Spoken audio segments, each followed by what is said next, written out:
Oke teman-teman, selamat datang kembali di konten Ivan Studio Webcam bersama aku Ivan Pianis, sang engineer keyboard yang paling mantap, paling top nomor 1 hanya di Ivan Studio, dan selalu salam berkarya aja dulu. Oke ma bro, kita kembali lagi di video kali ini. Aku akan membahas tentang psychoakustik. Nah, apa itu dia teman-teman? Jadi ini idenya itu dari ketika aku nonton kontennya Promedia lagi teman-teman, yang membahas kelanjutan dari monostereo kemarin teman-teman. Nah, monostereo kan sudah dibahas. Nah, di konten psychoakustik ini di Promedia itu membahas next levelnya dari monostereo, dimana kalau monostereo kita kemarin hanya berbicara antara panning, left, right, center ya, kanan, kiri, tengah gitu kan. Nah, tapi psychoakustik ini ternyata memiliki level yang lebih tinggi dan sangat menarik untuk kita bahas.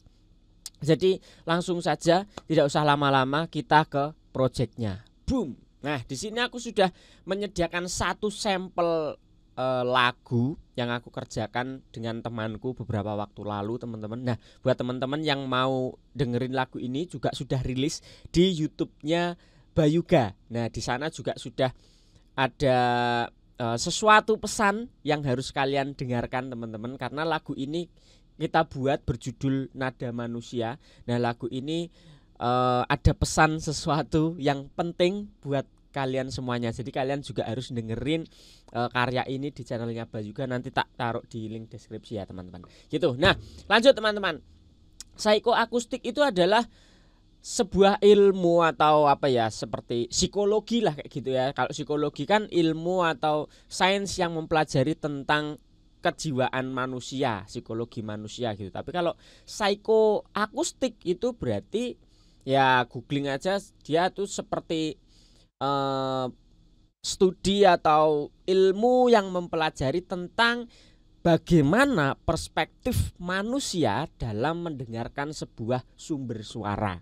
Gitu ya teman-teman. Intinya seperti itulah psychoakustik gitu. Nah, tapi itu hanya sekelebat pengetahuan saja. Fokusnya bukan ke situ teman-teman. Tapi dimana kalau kemarin kita bicara tentang monostereo, kita belajar antara ketika kita mendengar sumber suara di tengah, di kanan, atau di kiri. Nah, itu kan kita merem aja kita bisa membedakan. Oh, ini di kiri, ini di kanan, ini di tengah. Itu pun yang dipraktekkan oleh Promedia, Pak Yos dengan Pak David Klein pada waktu itu. Nah, di sini tuh sama teman-teman. Tapi bedanya adalah kita akan membahas tentang bagaimana manusia itu bisa mendengarkan tidak hanya kanan kiri tengah, tapi juga depan belakang. Nah, ini yang sangat menarik karena berkaitan dengan mixingan kita. Ini juga banyak teman-teman yang menanyakan, gimana sih Mas caranya biar seolah-olah atau terdengarnya lead vokal itu bisa maju di depan, bisa on your face. Itu maksudnya gimana sih Mas? Cara membuatnya seperti apa? Terus yang dimaksud, oh ini ambience-nya di belakang, ini ada suara drum di belakang, ini backing vokalnya mau dimajuin atau mau dimundurin. Nah, itu maksudnya seperti apa? Nah, ternyata itu memang bisa dipraktekkan teman-teman. Salah satunya aku sudah pernah membuat kontennya, kalian bisa tonton di video sebelumnya gitu kan. Itu ada aku membahas tentang cara membentuk dimensi atau membuat dimensi ketika kita mixing. Itu juga membantu bagaimana kita meletakkan atau memposisikan sebuah sumber suara itu mau di depan atau di belakang. Nah, kayak gitu. Nah, sekarang di sini ada satu cara lagi, satu tips lagi teman-teman, yang juga bisa untuk membantu kalian supaya meletakkan suara itu mau di depan atau di belakang. Nah, caranya bagaimana? Caranya sangat gampang sekali teman-teman. Ini dia sampel lagunya. Kalian dengerin dulu nih ya. Katakan kata sendiri, bisikan ku kan temani. Jadi manusia untuk manusia. Jadi manusia yang berjaya. Nah, itu dia sampelnya teman-teman, sekilas tentang lagu ini. Seperti itu suaranya. Nah, kalian sekali lagi bisa tonton official music videonya sudah tayang di channelnya Rumah Bayuga Production gitu ya. Nah, sekarang kita mau berfokus mendengarkan vokalnya teman-teman. Nah, mendengarkan vokalnya karena di sini kita akan membedah tentang tadi psikoakustik biar persepsi manusia itu bisa mendengar, oh ini di belakang atau di depan. Nah, kenapa dengan vokalnya? Karena di sini ada lead vokal, ada backing vokal 1 dengan backing vokal 2. Gitu ya. Ini yang backing vokal satunya itu yang ini teman-teman. 1 2 stereo ya nih. Katakan kata sendiri. Nah, kalau yang backing vokal yang satunya lagi itu yang ini.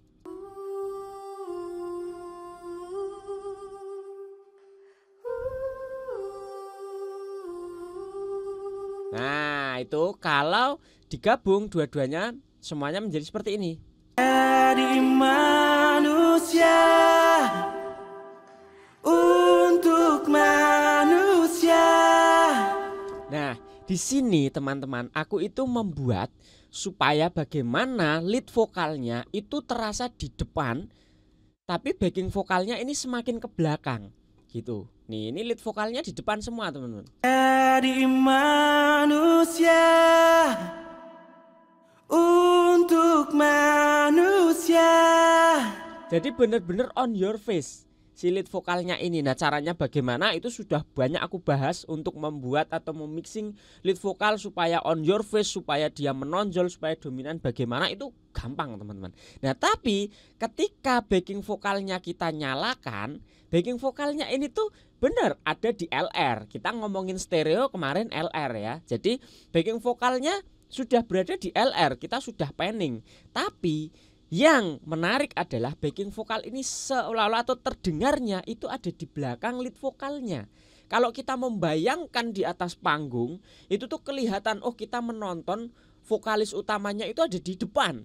Ada di depan panggung, kemudian backing vokalnya itu ada di kanan kiri vokal utamanya, tapi sedikit ke belakang. Jaraknya itu tidak berjejer, tapi sedikit di belakangnya. Nah, itulah yang menarik teman-teman. Ini. Jadi manusia untuk manusia. Jadi manusia yang berdaya. Ya kan teman-teman. Jadi ini vokal utamanya di sini. Nah, ini adalah backing vokalnya di kanan kirinya, tapi di belakangnya tidak berdampingan seperti ini, tidak jejeran kayak gini. Itu kalau divisualkan teman-teman. Nah, caranya bagaimana? Cukup simpel teman-teman. Kita hanya bermain delay. Nah, ternyata tuh sesimpel itu. Makanya kenapa misalkan nih banyak pembahasan atau di Promedia itu deh, kalian kalau belum nonton kontennya Promedia, kalian bisa tonton dulu di sana biar mengerti apa yang aku maksud di sini. Jadi misalkan ada speaker PA gitu kan. Nah, mana yang perlu di delay untuk jatuhnya ke penonton itu bareng teman-teman. Itu menggunakan teknik delay kan. Sama seperti kalian misalkan menggunakan PA, kemudian ada speaker delay, ya toh? Dengan jarak sekian meter misalkan, tapi terdengarnya biar sama. Karena otomatis apa? Kalau ada speaker di belakang sini dengan speaker di sini, untuk didengar orang yang di sini itu kan lebih cepat yang ini dong daripada yang ini. Betul? Nah, maka dari itu speaker yang di depan ini yang paling dekat dengan penonton harus di delay. Supaya apa? Supaya datangnya barengan dengan yang belakangnya, karena dia sudah terlalu cepat nih datangnya, maka dia akan terdengar di depan. Ya memang di depannya kan, gitu kan. Ini di belakangnya, ini di depannya. Dia akan lebih cepat sampai ke telinga penonton yang ada di sini. Maka ini perlu di delay supaya speaker PA yang di belakangnya nyampe-nya bareng. Jadi walaupun speakernya seperti ini posisinya, nyampe-nya bareng. Nah, itulah yang kita pakai di sini teman-teman. Bagaimana membuat ini lead vokalnya, ini backing vokalnya, supaya dia terdengar di belakang. Maka dia harus dibuat terlambat terdengarnya. Supaya apa? Ya posisinya di belakang nih karena telat datangnya gitu. Tapi hati-hati dengan penggunaan delay ini. Jangan sampai karena delaynya terlalu delay jadi kalian sampai telat masuknya ya, ketukannya jadi tidak pas. Nah itu juga enggak tepat juga gitu. Jadi delay di sini hanya hitungan milisecond teman-teman. Milisecond sangat-sangat kecil sekali. Nah di Cubase sendiri sudah disediakan di sini di sebelah kiri sini. Ini untuk mengatur delay. Jadi sangat-sangat praktis. Setiap tracknya itu sudah ada di bawahnya. Ini kan fader volume, di bawahnya ada panning. Nah di bawah sini adalah delaynya. Nah itu sangat praktis sekali. Aku tidak tahu di DAW lain apakah seperti ini tampilannya atau tidak. Nah kalian cari sendiri ya teman-teman. Gitu. Nah di sini lead vokal itu delaynya aku agak cepetin sedikit teman-teman. Di sini cuman minus 20 milisecond. Jadi lebih cepat. Kalau di minus berarti dia akan lebih cepat gitu ya. Kalau kita plus maka ada delaynya sekian milisecond gitu. Nah ini aku cepetin lead vokalnya itu minus 20 milisecond. Jadi terdengarnya dia benar-benar ke depan gitu. Nih. Jadi manusia untuk manusia. Jadi manusia. Jadi dia benar-benar sedikit lebih cepat. Jadi otomatis orang mendengar dia maju karena lebih dekat.